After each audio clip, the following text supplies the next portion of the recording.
Episode 5 of free radicals and antioxidants, and I'm gonna film this super speedy because my girlfriends just texted if I wanted to go golfing, and I said yes, so I have to film this before I go golfing. So let's go over peroxynitrite and reactive nitrogen species. Episode 5, antioxidants and free radicals. Okay, so we've already figured out what reactive oxygen species are. They are oxygen molecules, so like molecules with oxygen in them that are highly reactive, and they act as free radicals. So their electron situation has been screwed around with, and this has induced high reactivity and instability.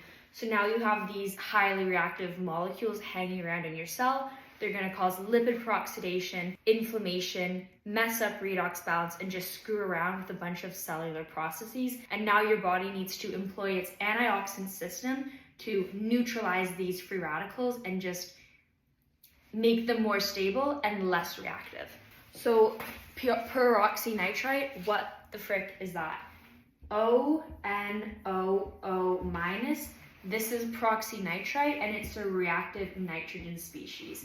This can just show up in your body as a result of spontaneous reactions and as a result of free radicals reacting around with each other. Where specifically does this come from? Well, here you see there's two oxygens, and here you see there's an NO.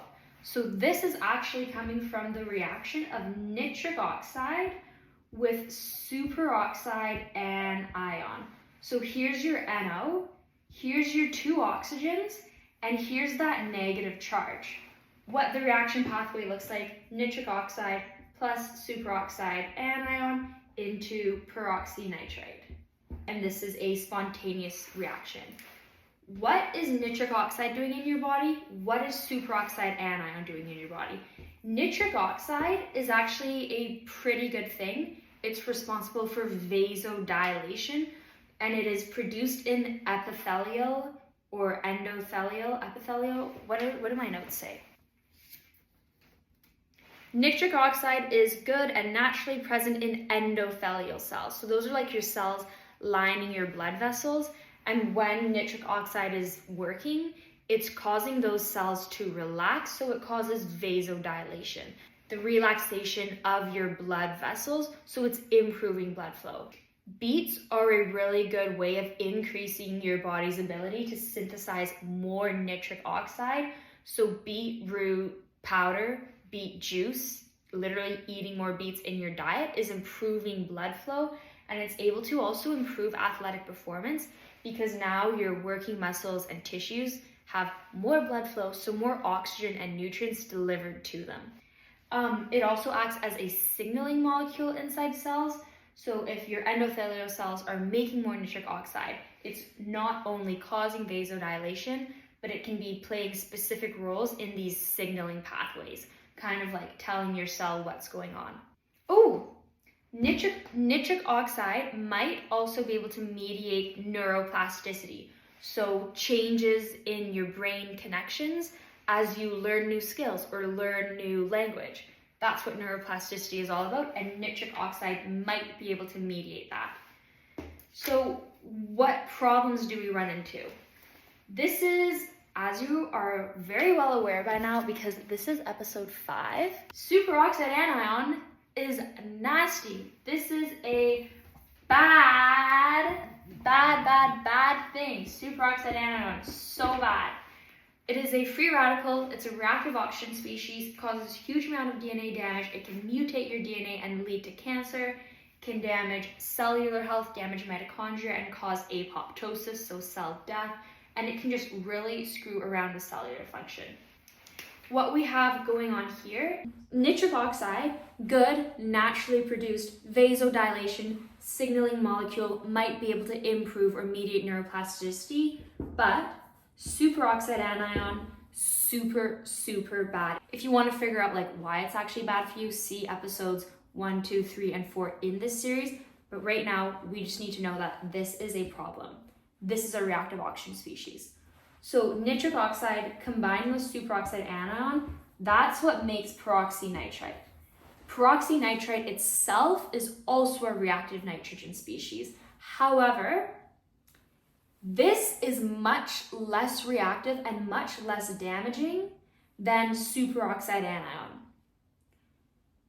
So it's still reactive, it's still a free radical, it's still going to cause some damage, but it's not as highly damaging as this one. So that's kind of a good thing. But now we can run into a few more problems because he's unstable, so he can spontaneously react or spontaneously decay into new reactive species and new free radicals. So peroxynitrite might be able to go down this pathway. What pathway? Peroxynitrite plus 1 proton can make hydroxyl radical and nitric dioxide radical. So, flowchart. Let's just look at this flowchart. Nitric oxide, superoxide anion into peroxynitrite. Now we have two options. This is either going to get reduced by a proton or it's going to combine with a proton and make peroxynitric acid. Yeah, this is peroxynitrite. We give it a proton, it's now peroxynitric acid. Recall from the acid-base video that an acid is any species that's capable of releasing proton into solution. This will now spontaneously decay into hydroxyl radical and nitric dioxide radical. This is a reactive oxygen species. This is a hydroxyl radical. Both bad. This can cause cholesterol oxidation, so increase your risk of heart disease, dyslipidemia, stroke, and this can also cause lipid oxidation, so damaging the nice, healthy, good fats of your cell membranes and cause a lot of oxidative stress, inflammation, and just impairment to regular cell function and homeostasis. Peroxynitrite can also go down this pathway. Peroxynitrite combining with CO2, with carbon dioxide, can form CO3 electron, carbonate anion, carbonate radical, and just plain normal nitrogen dioxide. This carbonate anion is a reactive carbonyl species, so it's literally just another free radical. So this is a problem, this is a problem, this is a problem. This is good, this is bad. Nitric oxide is like a really good little fellow, but all of a sudden, superoxide anion, like this nasty little punk rocker, shows up, and he's a really bad influence on nitric oxide. And once these two make a friendship and they become peroxynitrite, it's all like just downhill from there. Everything is bad, bad, bad case scenario. That is peroxynitrite and the pathways it can go down.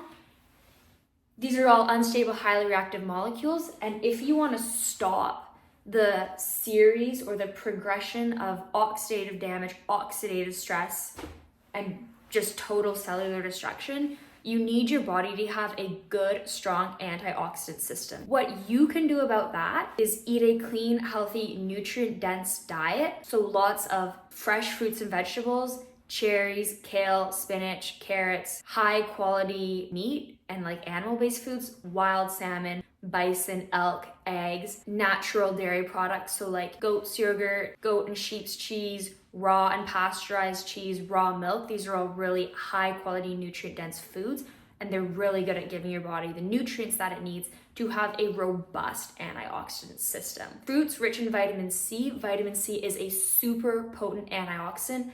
Episode 6 is going to be all about the proven benefits of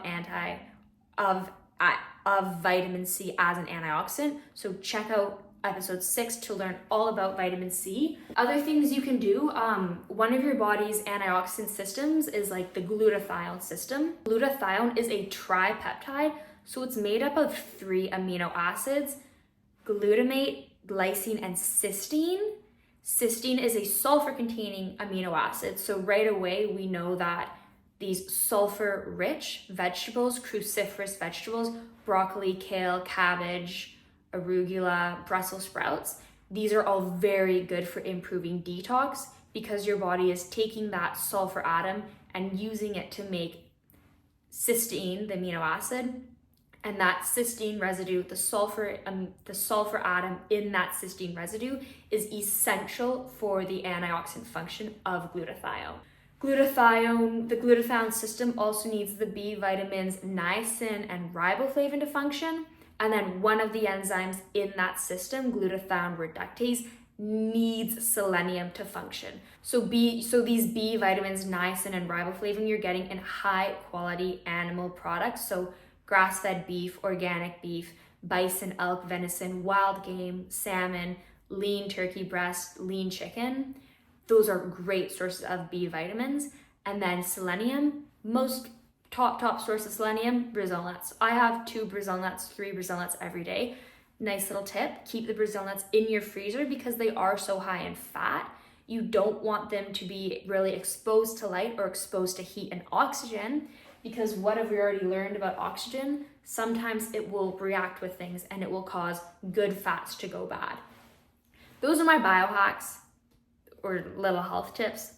Those are my tips on what you can do to give your body a robust antioxidant system.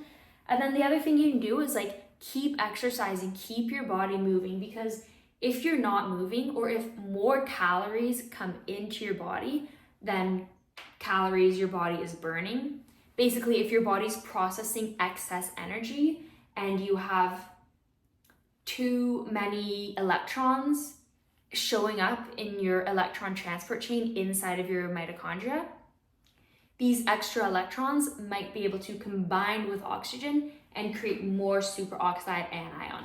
So literally eating too much and being lazy, not moving your body, can directly cause increased generation of superoxide anion and free radicals, because your body is now processing all this extra energy, but it's not burning that energy. So you've got more production of free radicals inside the mitochondria, and that's just impairing mitochondrial health. So that was everything about peroxynitrite. This was episode 5 of free radicals and antioxidants. Now I'm gonna go golfing with my friends. So I hope you all have an epic day. See you later. Mwah.